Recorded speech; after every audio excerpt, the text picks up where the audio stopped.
Sometime in the next year, Peugeot will show us the sporting version of its new 208 hatchback, and I for one will leave my house if they don't call it the 208 GTI. And when they do, just one question will be uppermost on all of our minds, just as it was with the 207 GTI and the 206 GTI before that. Can it possibly, and at last, be as good as this? The truly legendary and scintillatingly wonderful 205 GTI.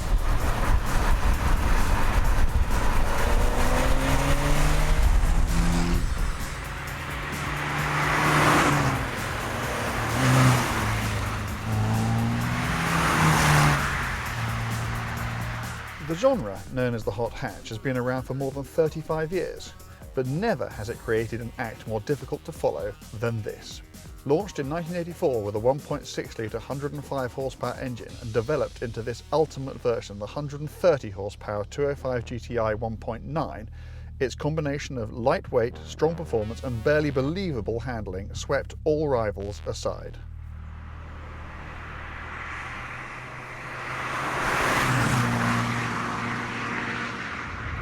It is no exaggeration at all to say that the 205 GTI taught me how to drive. Not in a pass your test kind of way where you learn only how to operate the car, but I mean really drive. It wasn't until I found myself on a roundabout in one and discovered that if you pressed the accelerator a bit more it would widen its line, and if you eased off it would tighten it, that I really understood what all those motoring journalists who'd written about steering cars on the throttle were really talking about. I also discovered that if you snapped the throttle shut sufficiently fast, it would throw you into the nearest field.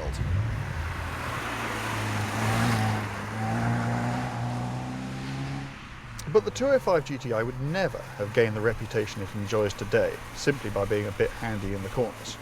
It was the fact that such a driving experience happened to come wrapped up in what was also a brilliantly practical and great-looking package that proved so utterly unanswerable. It was fast, really fast, with a 1.9 litre motor, but so too was it quiet enough to make the longest journey more pleasure than pain. It was fun on the right roads, but on the wrong roads, all but the earliest were also quite comfortable. They had lots of space inside, and even a cleverly packaged boot. As for the looks, well, over a quarter of a century later, they're as fresh as ever. So was the 205 GTI a perfect car?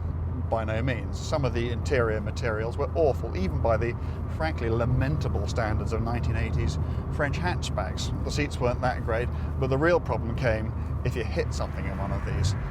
205 GTIs tended to possess all the structural integrity of a wet lettuce.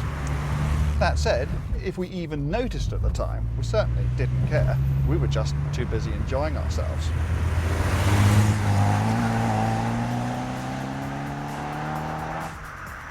Revisiting cars that were once great is often a bad idea. You build them up in your head into being something that they never were. Time moves on, you come back to them and you discover they're actually pretty disappointing. But not this time. In fact, the modern hatchback with its dulled responses by its excess weight actually makes a car like the 205 GTI even more relevant, even more urgent, even more exciting.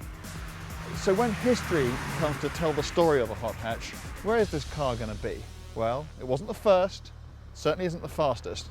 I think it'll have to put up with being simply the best.